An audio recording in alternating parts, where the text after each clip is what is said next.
Greetings and salutations, ladies and gentlemen, boys and girls. It's Paul Plant 2 back with a brand new episode of, I don't even know what I'm calling this, is episode 5, I'm planting a food forest. That's what's happening today. So as I always mention, I live in Houston, Texas, Zone 9, and I want to create a native plant garden in a garden that I can eat out of simultaneously that's pretty low maintenance. So that is the mission today. I have a variety of plants behind me. If you guys haven't seen my previous episodes, check them out. And remember, Earth is my planet. Earth is my planet. So today we're gonna throw in a bunch of the plants that I bought in my previous episode. I'm gonna break them all down, and this is just the beginning, starting from scratch with a food forest. Now I've planted a couple of things. I'll probably show you guys those in a second, but pretty much everything else is a blank canvas, a blank slate, and it's time for me to whip up some artistry in the form of plants. So without further ado, it's Plant 2. Let's get to growing. Hold up. All right, guys, so plant number 1 is this blueberry right here, and it is called the emerald blueberry. So I have 2 different varieties, that way they can cross-pollinate, which is an essential aspect. Now this dude can get, I think, 6 to 8 feet tall. It can be 5 to 6 feet wide, and it needs some sun. So let's get them in there, and it is low chill hours, which is perfect for Houston, Texas. So my guys, as you witness greatness, keep in mind, when you start a food forest, you need to lay out all the plants. So as I dig this hole, just look behind me. I put all the plants in their desired perspective location. I lived with it for about a week, and then I decided to make these holes permanent, or at least semi-permanent, and start the planting. Now when it comes to blueberries, they like acidic soil. My soil is slightly acidic, and they also like well-draining soils, which I do not have here in Houston. We have what they call a clay gumbo soil, which does retain a lot of moisture. So I mixed in bark, leaves in the hole to make sure that it could drain profusely, and I also elevated the level of the blueberry bush. That way it would naturally drain in Houston, Texas, heavy rains. Oh yeah, look at that. Future bluebies, I love it. Okay guys, so the emerald blueberry is in the ground. Now this dude does need full sun, and really right here, the majority of the day there is sun, but it's kind of dappled due to the oak tree canopy, which is above my head. Now right next to it, again, I want a citrus row to be evergreen and form a nice fence line in the back, because I want this to be like a tropical vibed food forest with native plants and of course edible plants. So I'm gonna throw in this clementine. Again, the fruit is not gonna be edible, but it is gonna be edible. It's not gonna be native, but I am gonna throw in like native pawpaws and mulberries as well. So without further ado, let's get in Mrs. Clementine. Oh, Mrs. Clementine, you are so fine.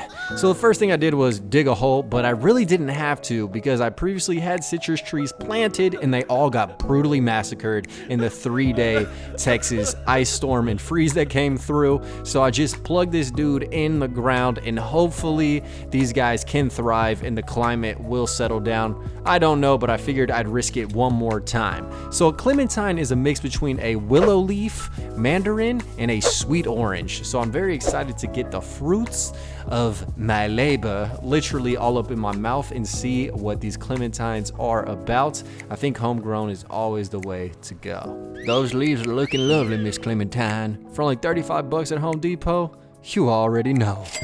All right, cool. So we got Big Mama Clementine in the ground, and now it's time to continue down Citrus Row, and we're gonna throw in a thornless key lime. So I need some lime, I need some clementines, and then I also got a grapefruit round yonder, but first things first, let's get in that lime. All right, now this lime I also did purchase from a big box store. The reason I get my fruit trees from box stores is because they have a 1-year return policy, which came in clutch when all my citrus died. I just left the tags on and I returned all of them, got store credit. Oh, y'all see that? And hence why I'm trying this one more time for the Dubski. Now this little key lime is going underneath an oak tree canopy because in its natural habitat of Southeast Asia, these citrus trees function as an understory tree in a forest, so I think they will survive and thrive in my own rendition of my homegrown food forest. And that applies to all citrus trees, man. So just refer to the natural environment because nature always knows what's happening. Key lime, check. Now it's time to add the grapefruit, and this actually hurts my soul. This grapefruit was doing so well that I previously had planted. It actually was coming back after the winter storm, but I just figured I might as well throw something new in that is in better health. That way I don't have to wait a couple years or a year for it to recover. But the roots had spread, they took off. So we have a big blast hole and radius to fill in. But this other grapefruit is looking promising. Just look at all the buds. It's ready to produce some juice. So let's throw them in. Man, one time for the one time, shout out my granny Estela. She would always give me grapefruits, had the fattest, most plump grapefruit tree producing in her backyard. So this one is for her. And all these citrus trees are gonna form a nice understory canopy. So it's gonna be the oak trees, the citrus trees, the fruit trees, and then the shrubs that produce berries. Just look at that grapefruit, man. Can't wait to harvest. And then I threw in a kumquat tree as the final citrus today. Now this is the most cold hardy of citrus trees, and in my experience, they produce a ton of fruit. You eat the whole rind and the fruit on the inside, and it is a perfect blend of sweet on the rind and sour on the interior. So hopefully I get some delectable delish from the kumquat tree. So then about a week later, and a mulletless week later, I began adding some more plants to the food forest. I dug a hole to throw in some blueberries. These are by Monrovia, and they will cross-pollinate with the dude I threw in over there. So let's get these two guys in the ground. So the same applies when throwing in these Monrovia blueberries. Now these were each, I think, like $30, but they ornamentally look amazing, and they really help fill out the shrub layer of my food forest. And bruh, when I'm saying they look good, these things are eye candy, plant porn, and they taste even better. Oh snap, it's native species times, guys. I'm throwing in a red mulberry or a Morris rhubarb tree, and the mulberry tree is native to the eastern and central United States of America. It is deciduous, so it can survive throughout the winter. It drops its leaves, but then it springs back to life, obviously, with the turning of the seasons. Now this dude produces delicious fruits for us humans. Birds love them, fruit mammals love the fruit, and also this plant is a larval host for the morning cloak butterfly, which is awesome. So the butterflies have their babies on there, the larvae develops and then flies off into the sunset. And that's what I love about having these native species. What's even better is the mulberry tree can grow in shade, part shade, or full sun, so it's super versatile and it is acclimated for this habitat. It's a nice understory tree that definitely will be a pillar of my food forest and hopefully be bird bait, bruh. Like, I want the birds to come in, eat the mulberries, and leave my other berry bearing bushes alone. So that's why I got this dude in there, and I'm so excited to watch him grow up through the years and hopefully provide a lot of berries. Maybe I'll mess around and make a pie or something. All right guys, this is amazing. The mulberry tree is in the ground, and I can't wait till it fills up this big gap in between both of the oak trees in my backyard. I might let this dude get big. We'll see. Everything else will be kept at a moderately kind of like backyard orchard styled-esque type of height, which means no taller than me, daddy. No taller than me. Anyways, the next two trees we're gonna throw in the ground are going to be plum trees. Now, if you guys saw my how to plant a peach tree video, I mentioned that I had a plum I wanted to throw on the ground, and I finally have another variety to cross-pollinate it with. This is a Scarlet Beauty plum, and they did tie it all up.